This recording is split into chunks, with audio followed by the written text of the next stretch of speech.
E aí, gente, tudo bom?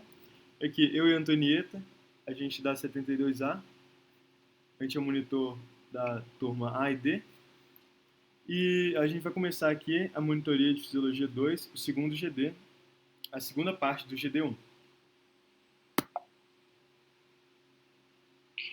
Então, gente, aqui é a Antonieta, eu vou começar falando sobre a primeira questão. Então, ela é bem semelhante ao que a gente já tinha discutido no primeiro GD, e aqui a gente vai reforçar um pouquinho sobre a diferença do motoneurônio alfa e do motoneurônio gama.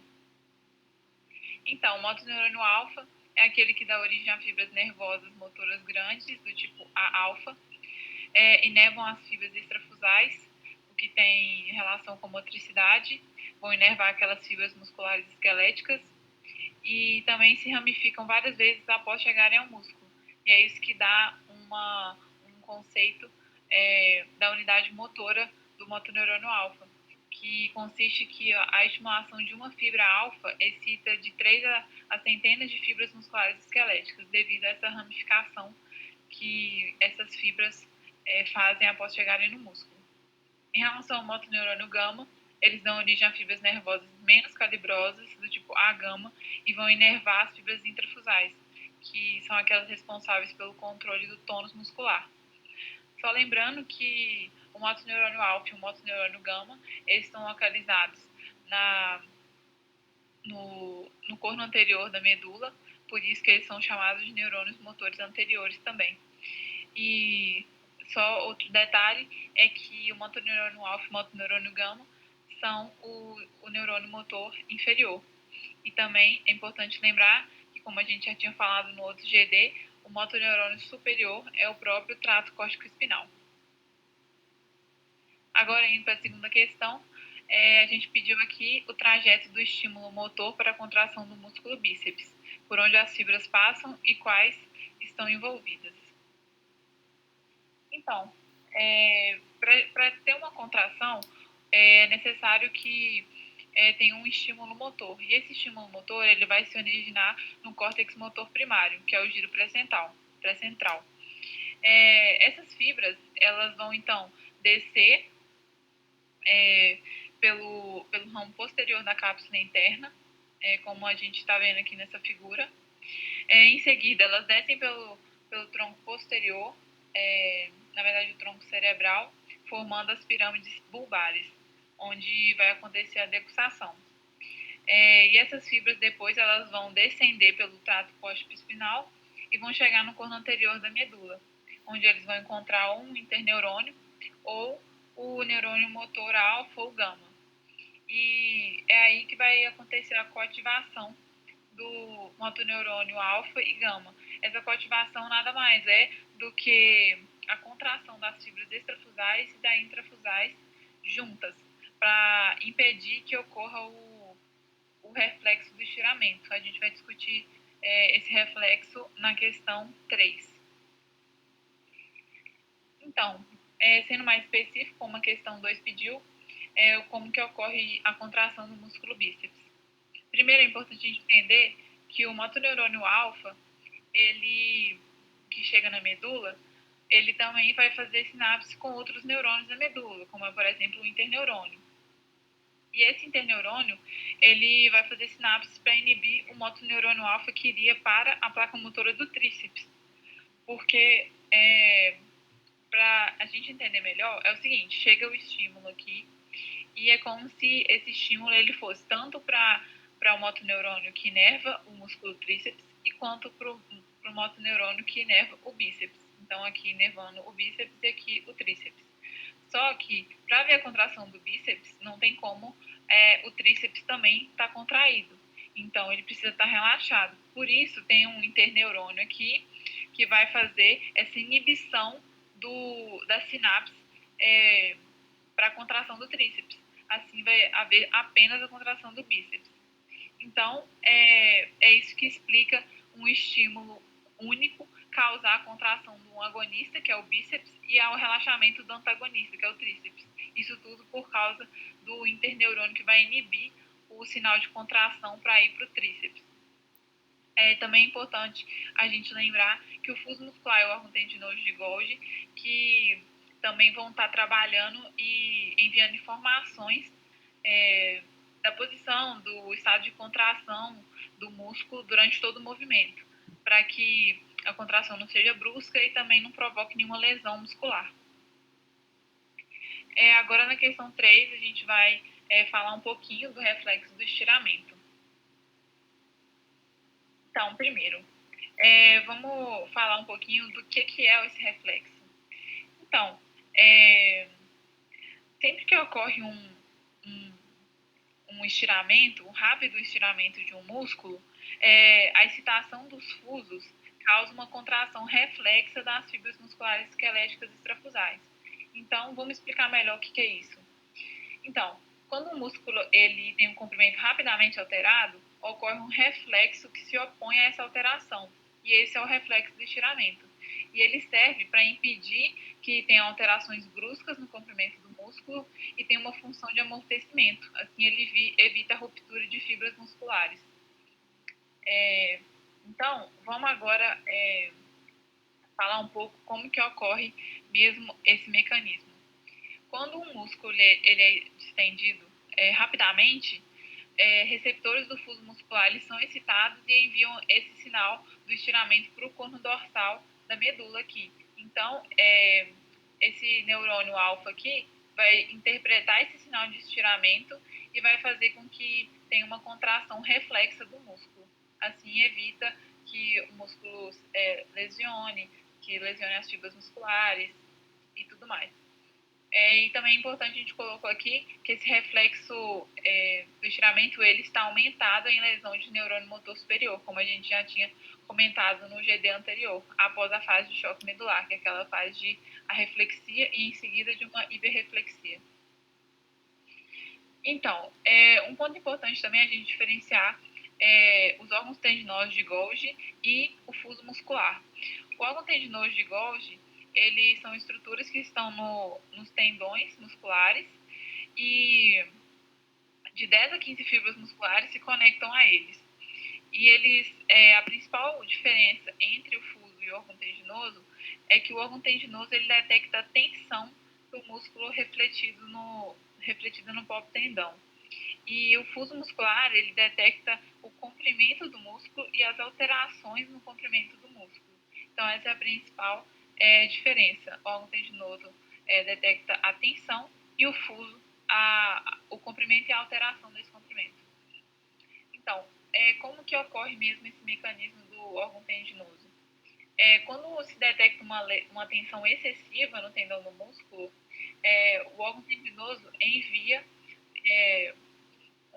um sinal para um interneurônio inibitório que inibe a contração desse músculo. Aqui, enviando aqui o sinal inibitório, esse interneurônio inibe e faz com que o músculo relaxe. E aqui, resumindo, o fuso muscular e o órgão tendinoso de Golgi têm a função de informar os centros superiores sobre as alterações instantâneas que ocorrem nos músculos, também são importantes para um funcionamento motor adequado. Na questão 4, a gente pediu aqui para explicar o mecanismo fisiológico da chamada dor em cabide, qual o trato envolvido e a relação com ansiedade e tensão.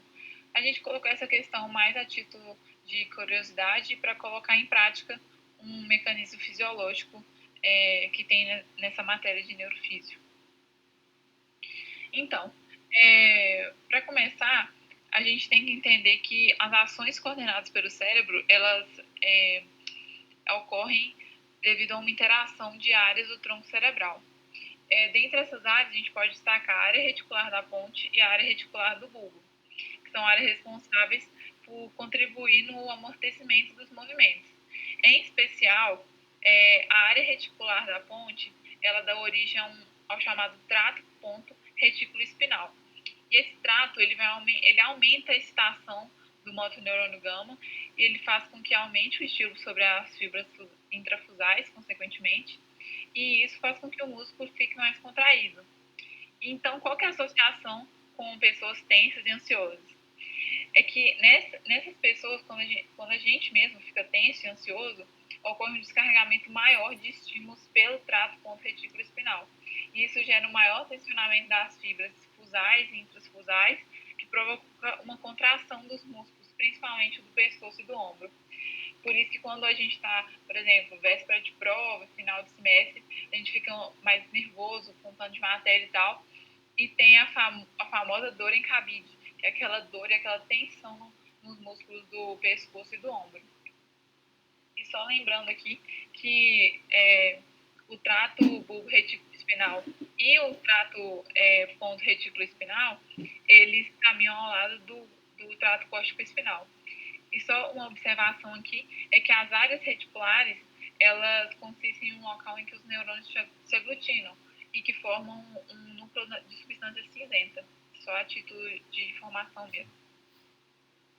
E vale ressaltar também que todas essas áreas do encéfalo, por exemplo, como os núcleos do tronco, o córtex, o cerebelo, os núcleos da base, eles todos enviam conexões entre si, sendo muito importante para o movimento correto. Então, agora na questão 5. O indivíduo oscila o equilíbrio corporal de olhos abertos e tem a piora desse sintoma quando colocado de pés juntos com os olhos fechados, levando à queda do indivíduo. O que esse indivíduo pode apresentar? Para discutir essa questão, a gente vai falar um pouquinho desse teste que o indivíduo fez. Foi o teste de Romberg. O que é o teste de Romberg? É um teste neurológico que vai checar a integridade somatosensorial. Ele vai avaliar se o indivíduo vai ter alterações no equilíbrio estático. Como que vai ser feito? O médico vai colocar o paciente em uma posição ortostática, ereta, com os braços paralelos, ou com os braços cruzados, com os calcanhares juntos. E em seguida, vai notar se o paciente está com alguma alteração no equilíbrio estático.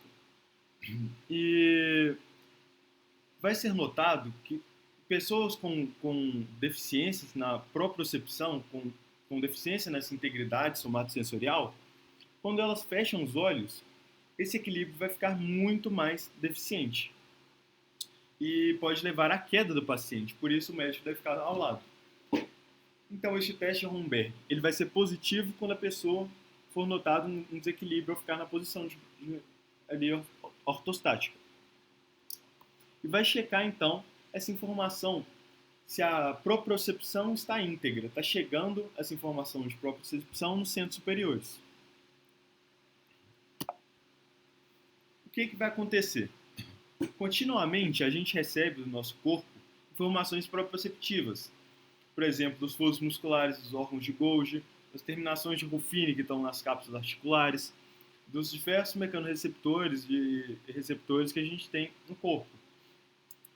Que a gente vai receber essas informações proprioceptivas que vão chegar, por exemplo, pelo corno dorsal da medula e vai subir até ali o encéfalo. E também a gente vai receber informações corporais da posição da cabeça, por exemplo, das máculas do trículo e do sacrum através do sistema vestibular. Vai ser muito importante para essa detecção da cabeça no espaço. Então, quando o indivíduo está com uma propriocepção lesada, o equilíbrio vai ficar muito prejudicado, vai ser facilmente notado nesse teste de Romberg. Porque o equilíbrio vai piorar bastante com os olhos fechados.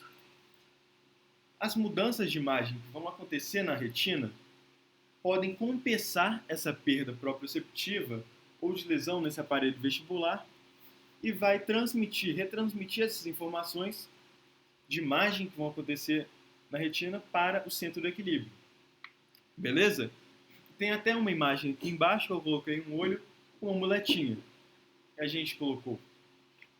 E lembramos também de um caso que estava no questionário de vocês, que falava sobre a sífilis terciária. A sífilis terciária, não sei se vocês se lembram, é uma doença que ela pode ser neurodegenerativa. Ela pode afetar ali nos cornos dorsais da medula, afetando a informação proprioceptiva que vai chegar nas extremidades para os centros superiores, para o córtex. E por que isso pode ser lesivo? O que isso vai afetar? Por exemplo, pode afetar o teste de Romberg, fazendo com que ele dê positivo. Porque o equilíbrio da pessoa vai ficar muito debilitado e, por exemplo, Em uma pessoa com sífilis terciária, essa complicação no corno dorsal da medula chama tabes dorsalis. E o olho, a visão, vai servir de muleta, vai servir para compensar essa perda proprioceptiva nesses tabéticos.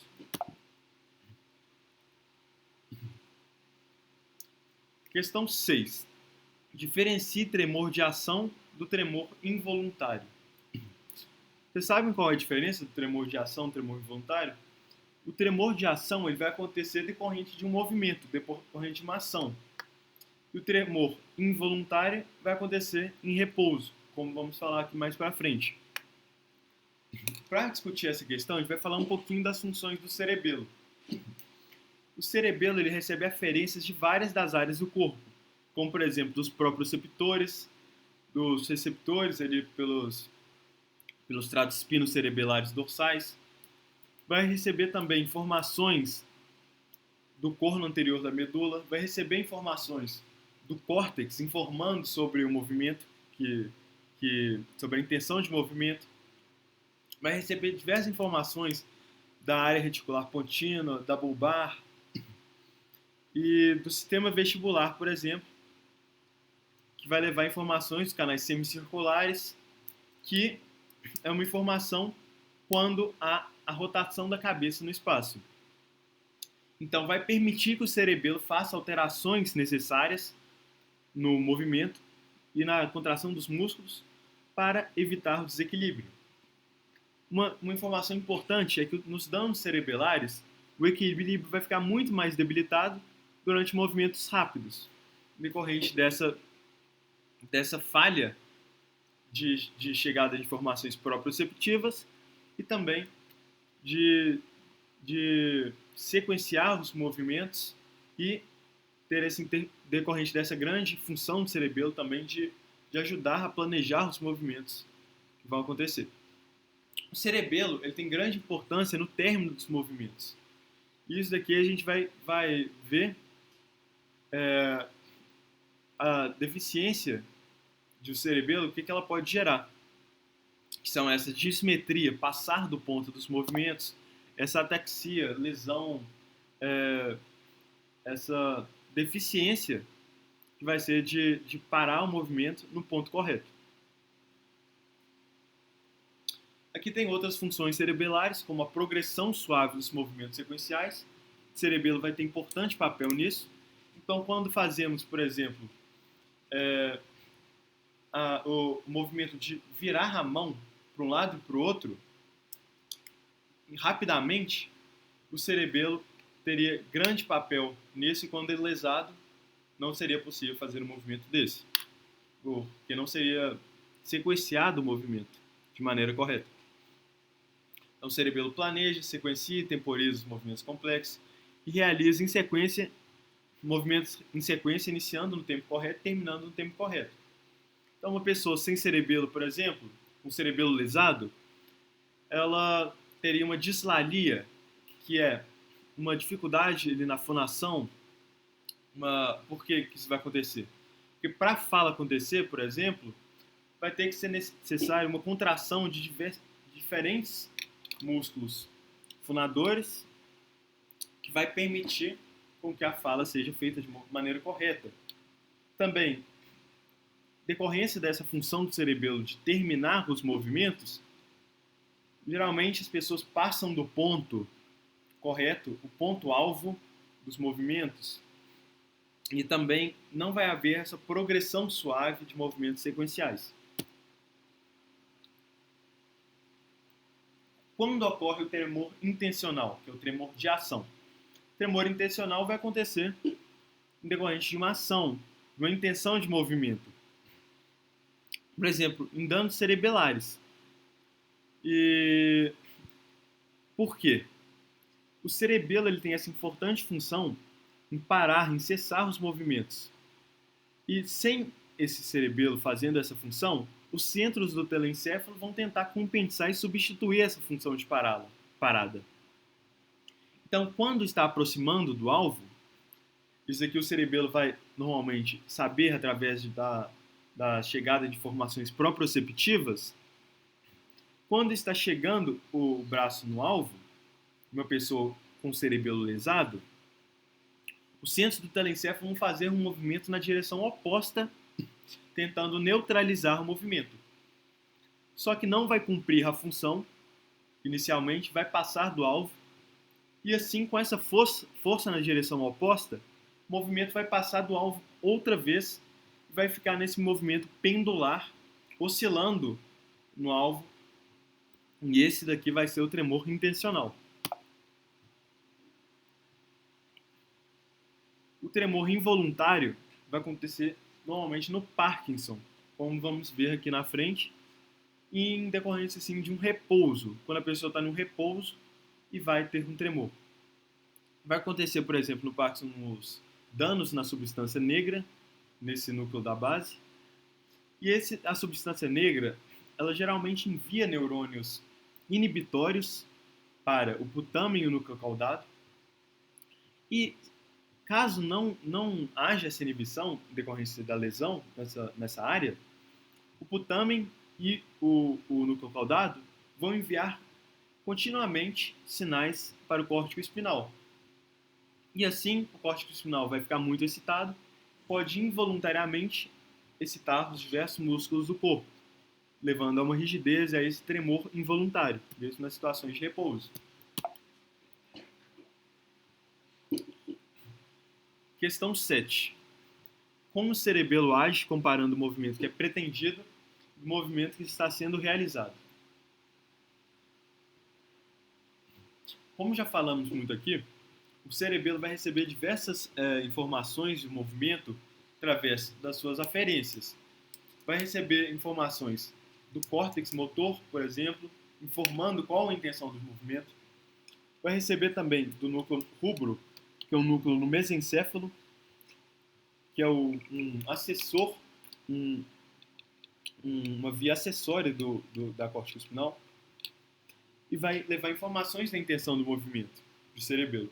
Mas o cerebelo também vai receber aferências, por exemplo, dos proprioceptores distais das extremidades, que vão trazer informações sobre qual os movimentos estão acontecendo de maneira real. E assim ele vai comparar os movimentos intencionais, que vão receber essa aferência ali do córtex, e vai comparar esses sinais com os movimentos que estão ocorrendo nos músculos. E aí vai comparar, vai enviar referências de volta para o córtex motor e para esse núcleo rubro, a fim de fazer alterações necessárias para que os movimentos que estão acontecendo realmente se aproximem ao máximo dos movimentos reais.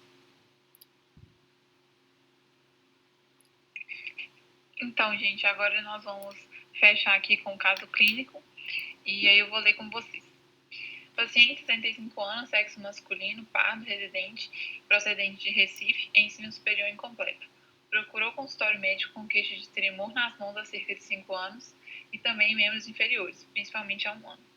Sem comorbidades, não faz uso de medicamentos. Ao exame físico, o paciente encontrava-se em estado geral comprometido, face depressiva, lúcido e orientado em tempo e espaço. Afebril, acianótico, anictérico, hidratado, eupneico, frequência respiratória 17 inspirações, normocárdico, frequência cardíaca de 82 BPM e normotenso, 110 por 82 mm de mercúrio. Ao exame neurológico, apresentou tremor de repouso, marcha lenta e pouco balançar do braço, rigidez em roda denteada e reflexos normativos. E aí, gente, qual vocês acham que é o diagnóstico do paciente? Então, o diagnóstico é a doença de Parkinson, e que consiste em uma doença neurodegenerativa, que consiste na destruição generalizada da parte da substância negra que envia a dopamina, que secreta a dopamina para o núcleo caudado e para o putâmen. E aqui eu coloquei algumas características dessa doença, que consiste na rigidez de grande parte da musculatura do corpo, é um tremor involuntário, como o Antônio já tinha comentado anteriormente, e esse tremor ele acontece mesmo em repouso. Tem dificuldade de iniciar movimentos, que é a cinesia, a bradicinesia. Tem também uma instabilidade postural, que isso causa quedas devido à fragilidade do equilíbrio. A disfagia, que eu não sei se vocês já estudaram, mas que tem uma relação entre a doença de Parkinson e o sistema gastrointestinal também, e o distúrbio na fala e na marcha. Ao lado aí direito, a gente colocou uma foto que descreve bem essa rigidez denteada, que é como se o movimento estivesse agarrado, sabe? Dessa forma aí que está representado na imagem. Então, vamos explicar um pouquinho da fisiopatologia. Primeiro, é importante a gente destacar que a dopamina é um neurotransmissor inibitório liberado no núcleo caudado e no putâmen. E na doença de Parkinson, o que acontece? Com a destruição desses neurônios que produzem a dopamina na substância negra, isso permite com que o núcleo caudado e o putâmen fiquem sempre ativos, visto que a dopamina ela é um neurônio inibitório, então ela inibe o núcleo caudado e o putâmen, impedindo que eles fiquem ativos o tempo inteiro. Então, na doença de Parkinson é exatamente isso que acontece. O núcleo caudado e o putâmen ativos causa uma saída contínua de sinais excitatórios para o controle motor córtico-espinal, e isso excita de forma intensa vários ou todos os músculos do corpo, causando os sintomas característicos da doença de Parkinson, que é a rigidez, o tremor de repouso e a bradicinesia. Só relembrando, o tremor da doença de Parkinson é um tremor involuntário, porque ele ocorre em todas as horas de vigília, mesmo no repouso. E o tremor cerebelar é aquele que ocorre apenas quando a pessoa tem a intenção de realizar um movimento, que é o tremor intencional. Aqui no lado direito tem uma imagem que representa a substância negra normal em um indivíduo normal e a substância negra ausente aqui na doença de Parkinson.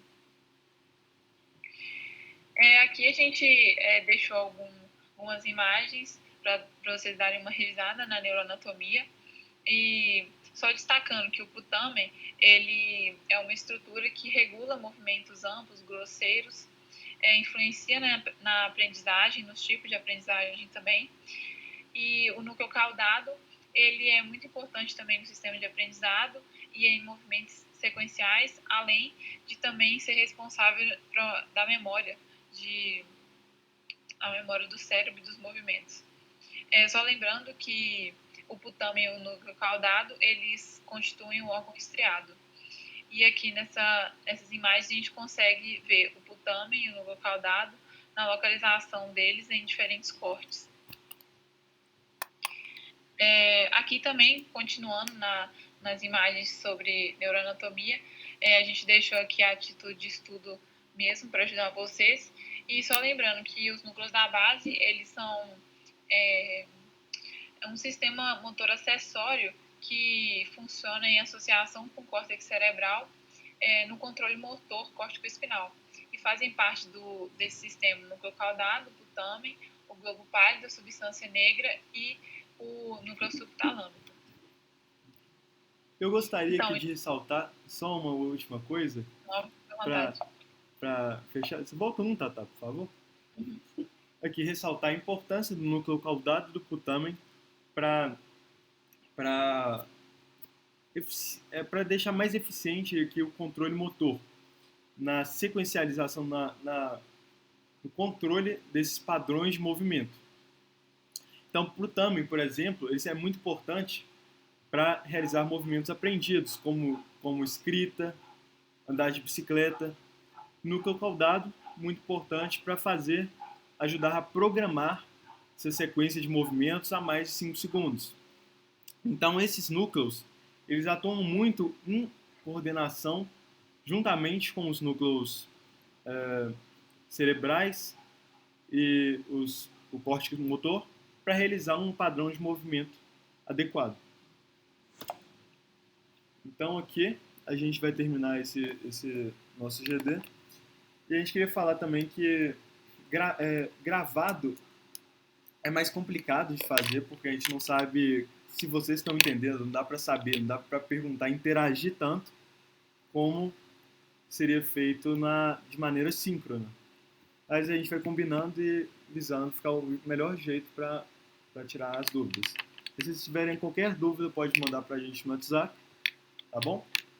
Então, boa prova só dia 6, mas bons estudos e qualquer coisa nos chama, então. Muito Boa obrigado. prova, gente. Obrigada.